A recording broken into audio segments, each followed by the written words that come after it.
What if manifestation wasn't about forcing, grinding, or toxic positivity, but about healing what's been quietly shaping your choices, relationships, and your self worth? She Manifested That is where Black women come to share the real stories behind their manifestations, the healing before the blessings, the boundaries that made space for breakthroughs, and the self trust that changed everything. So if you're ready to manifest your next level, join me, Dr. Dre Cleveland, your personal power coach, and some incredible Black women, and let our stories reflect the life you've lived and the one you're calling in. Stay tuned, sis, and grab your cup of tea, because girl, this is just another way to get your life together. This episode of She Manifested That is powered by financial advocate Chad Chambers with New York Life. Building legacy and protecting your loved ones is one of the deepest forms of self-love. Get your free consultation to help you make sure your future and your family are secure. Find the links in the show notes. Hey sis, welcome back to She Manifested That, the podcast where Black women come to share the real stories behind the blessings, breakthroughs, and manifestations they've brought into their lives. I'm Dr. Dre Cleveland, your personal power coach, and today we are talking with Miss Tracey-Ann Rose about how she manifested her dream business. So we are going to get started, and we're going to talk to her a little bit right now. So let's do it. How are you, Tracey-Ann? I am doing well. I'm excited to be here, Dr. Dre. It is truly an honor. Thank you for having me. Absolutely. You're welcome. Thank you for being here. I know that you're definitely a person that if we're going to have a conversation about manifesting something, I know that you are a person that can have that conversation. Just getting to know you a little bit and having conversations with you, I said to myself, this is definitely a person I would love to have here on this show. But before we get started, can you describe yourself in 5 words? Okay, so this is fun. I'm gonna have to I'm gonna have to use my fingers here. Okay. Okay. So in 5 words, I would say intuitive, practical, loving. I gotta give it up to my kids, so mother. Yes. And the last one I will say is healer. Love that. Love that. And I definitely love that there's a mix, right?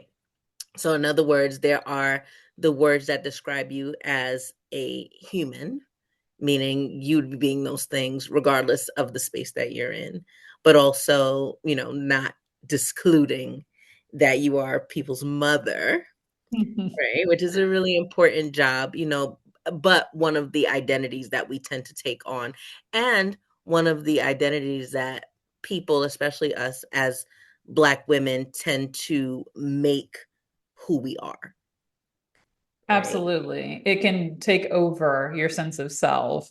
Mhm. Um, and I think we're going to end up sort of talking about a little bit about that. But yeah, it's so true. As Black women, we put responsibility on top of our shoulders, and that can be part of that stagnation when it comes to manifestation, is not realizing that, yes, this part is important, but it is not more important than who I am at soul's level. Absolutely. Absolutely. So I love that you started us off that way. So thank you. And let's really get into your story. So tell us about what you manifested. So, what I manifested was success in business, a 5-figure business, all by healing my mother wound. I love that. So, a lot of times people don't realize, and I know you do because you're very into energetic principles and energetic laws, but a lot of times people don't realize that our patterning as early as childhood, it will continue to affect the way that we perceive what's possible for us to manifest, and also how we go about that manifestation, whether or not it's truly in alignment with who we are, or if it's what we're just hearing other people say that they're doing and Mhm. wanting to quote unquote do it right. Right. Exactly. Exactly. And thank you for saying that, right? Because that's important in and of itself, right? And a lot of times I think that that often can be the missing piece for people. Like once they get a lot of this healing work out of the way, they realize like I never wanted this thing anyway, right? Hmm. It's not even a thing that I wanted, right? Or what I want looks different. Like maybe it is what I wanted, but it doesn't look the way that I thought, right? Those thoughts were someone else's thoughts. They weren't mine, right? Exactly. Okay. So, tell us more about tell us what was going on in your life before your business kind of came into its own. So, what was going on? We're, of course, in the heat of the pandemic. It is, well, really, it had shifted right before that. I just had an intuitive knowing of like something in my industry is shifting. I was at the time, like you, like we both have a past in the entertainment industry. So at the time, I was working as an actor, but I just really wasn't feeling resonant with the roles I was getting. So I said, okay, let's make a switch to writing. And so February 2020, I pivot to writing. But I knew that everything that I do has to have that spiritual foundation, that Mhm, undertone, that support, or else it feels hollow when you get that manifestation if that's not there. And mhm, so I signed up for a business school under a mentor, Carrie Samuels, who is an intuitive. She does astrology, numerology, all tarot, all the great stuff. And when I was talking to her about my struggle of integrating writing with my spirituality, she said, "Oh, well, I just want you to just talk right now. Just talk about what you think is happening energetically with 2020." And so I went off. Yeah, I went off on my channeling moment. And she said, "Oh, it's because you're a coach." And I felt honestly angry.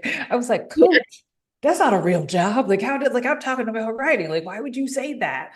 But that really ended up kickstarting something for me where I said, okay, I have cared about helping people to show up and be visible and to trust their intuitive gifts and to use that to leverage that for more resources. That's always been something that's been on my heart. This is just a new way of doing it, right? I thought it was going to come through acting.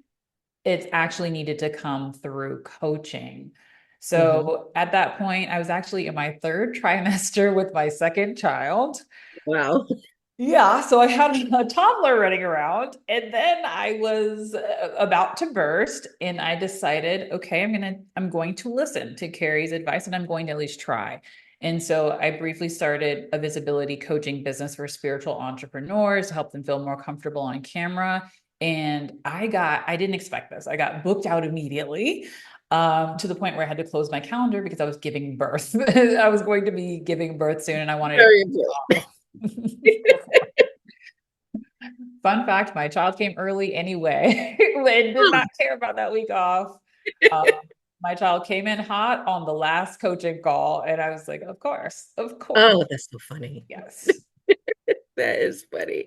So tell us more about um where the mother wound came in, because in the beginning you Mm, said that your business was very much connected to healing that part of you. And healing is a really big part of our framework at Girl Get Your Life Together, right? We know that if we're going to manifest intentionally, we begin with the end in mind, right? Like, so we begin with, yes, what we want to manifest, but then we turn to what do I now have to heal in order for me to make space for that manifestation to A, come quickly, but also B, for me to be able to hold it, yes. right? So So tell us more about that. So I didn't initially realize that I was being held back by my mother wound, right? That wasn't the first thing on my mind at the time. I was having health crisis. And now I can look back and see clearly this was the universe telling me, like, hey, you are prioritizing your kids, your role as like a wife and a mother over your business. So I wasn't carving out the time for my business. I wasn't carving out the capacity for my business because I believed that my role as a mother came first. It wasn't until, unfortunately, I got a call from my mom in 2021 where and this was honestly like, right, we'd had a very heated conversation. Our last conversation prior to this was very heated. And when she called, she shared with me that she'd been diagnosed with breast cancer, and it was an unexpected blow. And it really, I didn't understand how things were going to work out, or any, I didn't know what was going to happen. So from there, I realized, okay, I'm being inauthentic. I realized I did not have the relationship that I wanted with my mother. And part of the reason why we'd had that previous heated conversation was because of my own inauthenticity. I had been blaming who she was and using that as an excuse to stay small and to stay hidden and to not speak my truth. Mm. And so I did not realize that my mother wound, that wasn't just showing up in that relationship. Of course, it was showing up in a litany of relationships, including with business. Yeah. So I had kind of like, once I told, as I said, given up the focus to really focus on my kids, on my role as a mother. And so once my mother told me about her diagnosis, that's when I got very intentional. I said, okay, if say my mother did pass, would I be happy about the relationship that we currently have? And the answer was a resounding no. Yeah. And I became very intentional about calling her weekly. We would have these weekly dates. Nothing became something that we couldn't talk about. Nothing was taboo.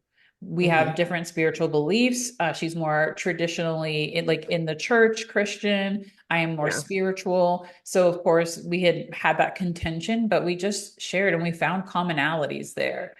And as I started to really develop this relationship with my mother that I very much enjoyed, we were doing more girls' trips together, family vacations. She began to heal, and what physically from the Yeah. cancer. And emotionally, I began to heal. I began to put myself out there more, create more visibility, and tell people, hey, I started this business mid 2020, stopped because of pregnancy, but now I'm ready to put myself out there again. I would love to practice some sessions with people. And once again, often a sign of alignment, there was a clamoring there. I got booked out for 6 weeks, and I had people who wanted to mentor me in exchange for understanding how I took the time to heal that mother wound. So it really was the kickoff for my business. And it's been a topic that I talk about other empaths and on stages, because a lot of times I've noticed for empaths, we're being held back by our parents. In ways that we don't even understand. We're afraid maybe that they'll judge us for being more spiritual, that they might think that we are going to hell if we say the universe instead of Right. God, right? So it just put a lot of fears to rest, and it has really just built a relationship that I'm proud of with my mom. Yeah. I love that. I love that. I also don't want to skip over this part about that, what seems like, or when people might look at it from the outside, seems like spontaneous healing, right? Mm. People who might see your mom or know your mom might not know this part of the story, right? They just know, wow, she, beat cancer. They know that part. It's like, I don't know when that started, when it happened, but it did.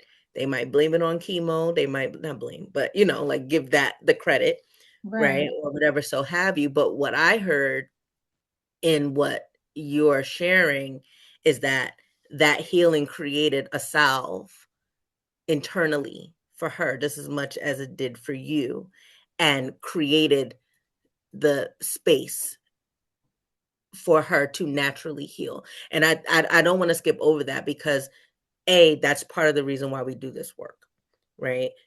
People have to understand that there's a direct correlation between what we speak, how we be, and how our body behaves as Mhm. a result. Also prefaced by the way that we think, right?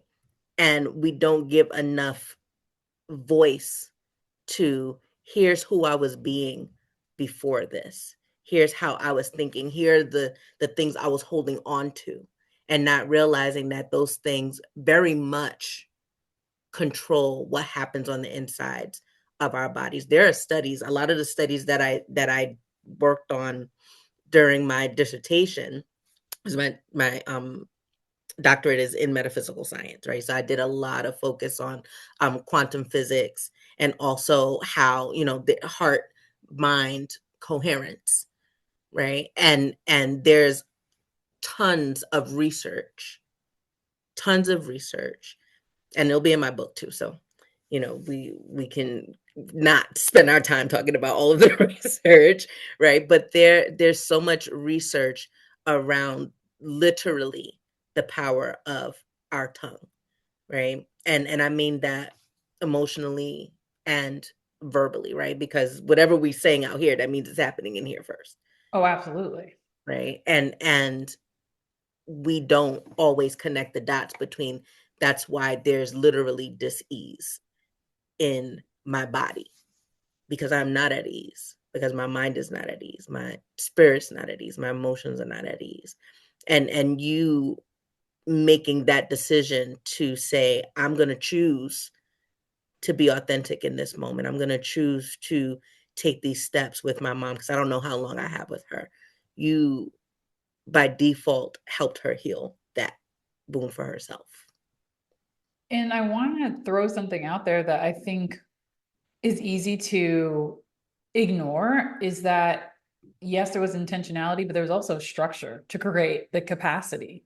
If Mm-hmm. if we don't have structure, it is much harder to create that capacity for me to recognize, okay, some of the things that maybe irk me about my mom might be something that irks me about myself, or something that I hide from other Mm-hmm. people because I want to, in some way, of course, control their perceptions. That's just human nature. We all do it. It's okay. No judgment.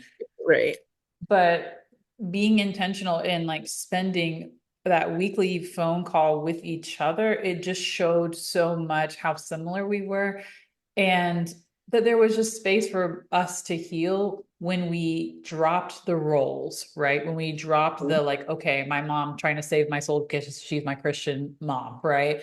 Or Right. me being the daughter, the youngest, who wants to come off a certain way because I've always been high achieving, so I want her to. And part of that is like, it was, I don't know how much you talk about this, but a lot of us as women of color, we received so much love based off of achievement, right? Yeah. Because that Mm-hmm. was what our parents wanted for us, the safety, and they believed that safety comes from achievement. So it was letting a Mm-hmm. lot of that go for myself that started to kick off my business, to the point where before I even had anything set up, I had people coming to me ready to spend $4,900 on a 6-month package that I hadn't even fully like fleshed out yet. But it's that power of, we've cleared out enough energy. We can welcome this now in. We have the space Mm-hmm. where we have the capacity for it. Yeah, yeah, absolutely. I love that. So tell us, let's wrap this part all in a bow, right? Yes. Because there were very specific things, specific metrics that you had that let you know that your business was on and popping, right? It wasn't just, oh, they were booking me, right? So tell us more about what was happening in your business as a result of you clearing that space. So once I cleared that space, like I said, just starting out my business, I retooled it to be primarily based on energy work as the foundation of the coaching. And like I said, booked out for 6 weeks straight. And then I realized after 4 weeks, okay, we got to start charging. That brought me in my first two clients within 2 weeks. It was my first 10K month. It was wild. I didn't expect that. Um, it also led me to sharing, just to be more vulnerable in other spaces, especially in my business. Mm-hmm. So, for example, I went to a conference. I was very nervous because I wanted to present myself as, a professional business woman that is reputable. So there was a breathwork session and I was nervous about that, but I just let myself let go, because breath work is very emotional work. It's created to release trauma. If you've never experienced it, it's a very powerful release. And so I Mhm. knew I was going to ugly cry in front of all these business owners, and I felt self-conscious about that, but I didn't let it stop me. I got some intuitive messages there, and then the next day I felt called to actually do a Q&A at that conference. I bawled. Dre. Yeah, like Dr. Dre. I bawled as I was getting coached, doing this hot seat coaching. And what I was surprised by, especially, like I said, as a Black woman growing up with task-based love, was Mhm. how embraced I was. People started to ask me to do summits after that, crying. And then it led me to actually signing up for a retreat that led to me writing a book on breath work and co-authoring with other entrepreneurs. And that led me to a launch, my first launch, which I made Yeah. 7K in 24 hours, which was a milestone for me. And my mom was so proud. My mom is so cute. She like watches my launch content and will text me about it and be like, that's so good, sweetie. Like, I'm just like, thanks, Oh, mom. God bless you. Appreciate you. So I think it was the positive reinforcement, obviously the monetary, how money started to flow around my business, of course. So it's led me to bundles, summits, podcast interviews, 3 podcast requests recently, and 1 affiliate partnership in a week. But it's all because I no longer have that visibility wounding that I once was holding on to from childhood. Yeah, yeah, I love that. This is a great story, right? In a lot of different ways, right? Because it really highlights that idea of, what healing does for us internally, right? And also invites the space to talk about how you can play more freely in the world, right? Without those things holding us back. And that's the reason for doing that healing work, right? Like, of course, like there's tons of people who teach manifestation and all stuff. It's like, no, you just have to do these things, right? It's really that simple. Like, I love that people say that. It makes me roll my eyes, to be honest. But but people Same. say that all the time, right? And my thought is it really dismisses a big part of us being human. Because if it were that easy, most of us would have a whole lot more under our belts, right? And that's just not true. That's just not the way that it goes. And the reason for that is because there's a lot under the surface that if we're holding on to it, we don't have that space to open up to new possibilities. Some of them we don't even fathom, right? Because they No. are only things that the new version of us could even comprehend. Forget like the manifestations that we're thinking about right now as who we are currently are only aligned to who we've been being, right? It's just the next level of where we've been being. But there's so much more to that game, right? Like where I'm at personally right now, me in my 20s could never. It wouldn't even have been I a feel conversation. that. Would not have been a conversation. I was so shy. I was super, super introverted. I'm still introverted right now. You people always say I can't tell. It's like, well, this is my point, right? Like there was a new person I had to step into to be able to be who's talking to you now. She could never. Didn't even have it as a frame of reference that this would even be possible, right? That came from constantly opening up new layers, right? And then there were new things that were possible out of that, right? And your story is bringing me to that place, right? In terms of I chose to be someone else. Like you said, I chose to be being more authentic. I chose to be being more intentional, right? Out of that, opportunities came that allowed you to continue to be being those things. And you may not know how they were going to look. I see from your story, you didn't know, right? But that's not the point, right? Like our job is not the how, right? Our job is to step into who we're going to be being. That's part of the healing. When you're saying, I'm no longer this woman who created these circumstances for myself, knowingly or unknowingly, Right. right? but I am choosing today intentionally to say, this is who I'm being. This is who's going into the next level of my life. And what comes with that comes with that. Right. And that's what people don't understand sometimes. It's like there is discomfort, you guys. Like the conversations with my mom weren't always cheery, right? Like we got into some tense conversations, but it just showed like love can still be there.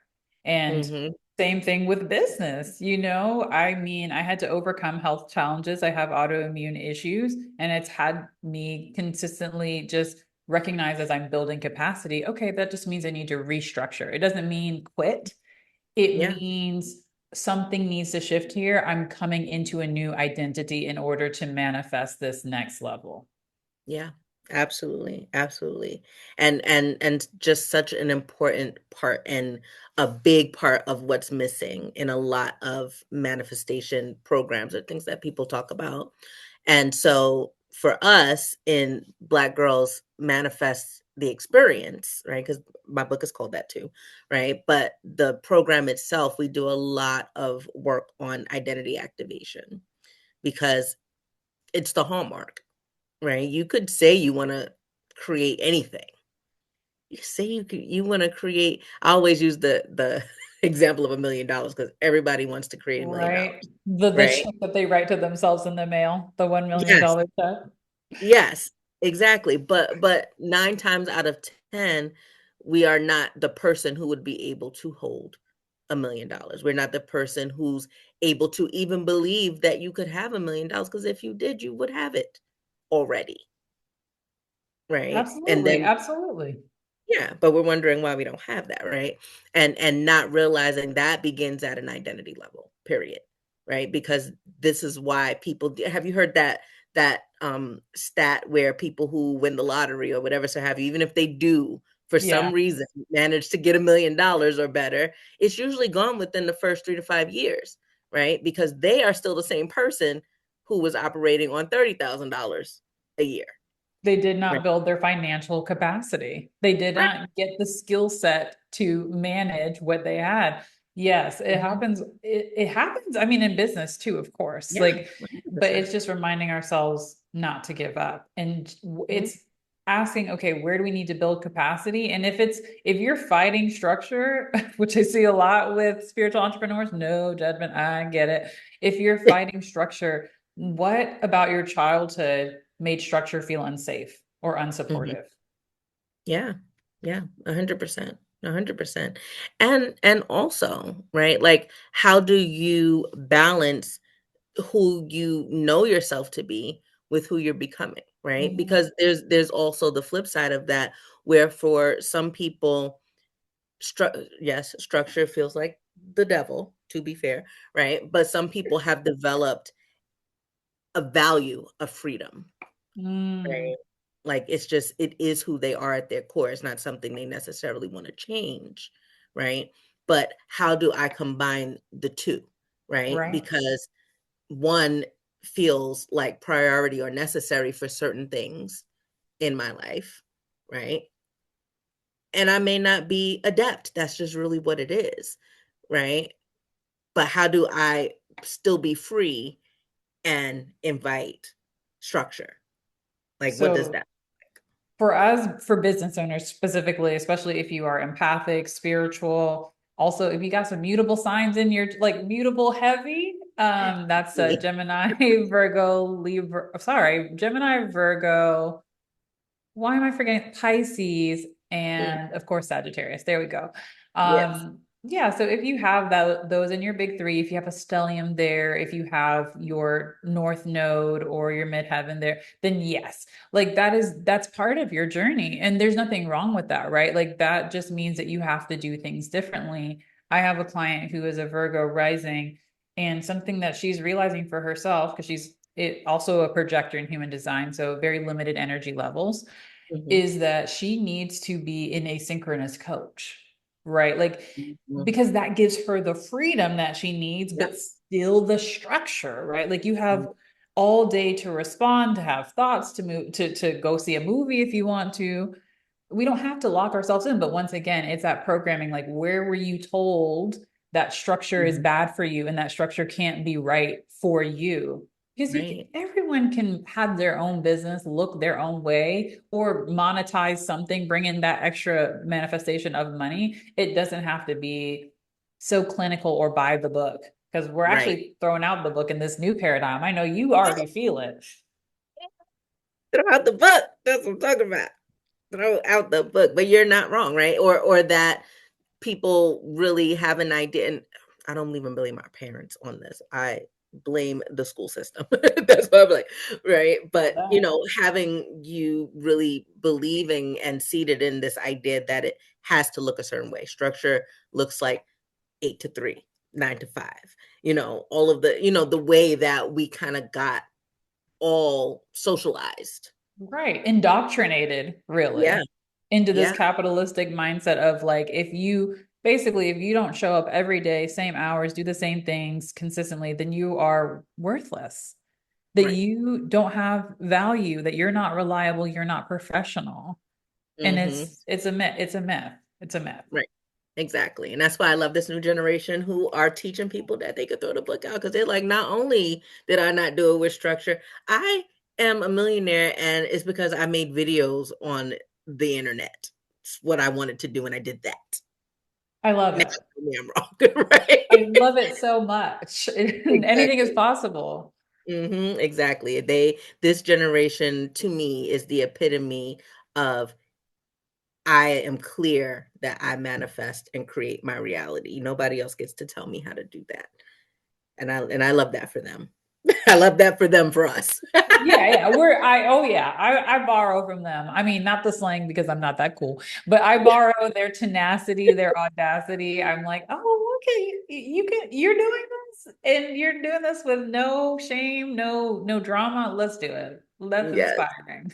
exactly. So, before we wrap up, I want to ask you one final question, which is, what would be your biggest lesson from your story in this particular case that you would want to share with Black women who are on their intentional manifestation journey, right? Because we're always manifesting, we can't help that, right? But we're not always intentionally doing so.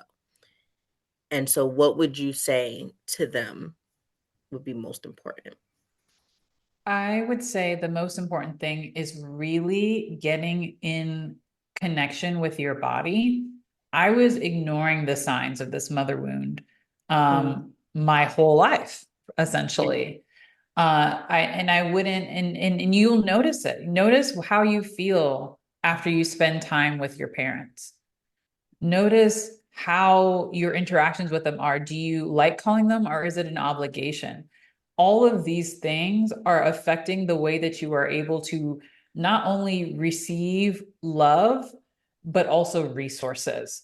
So Mhm. once you start to recognize those kind of, and I want to say emotional states, because they're not feelings. Feelings are transitory. They come and go. They last within a few minutes and then they're gone. I'm talking about these emotional states that we get into our parents with. Like, what are the Mhm. physical sensations that they're causing in our body? It's a sign to change, and it's a sign that you are outgrowing your identity, but you're jeopardizing the cost of your body by not actually stepping into it.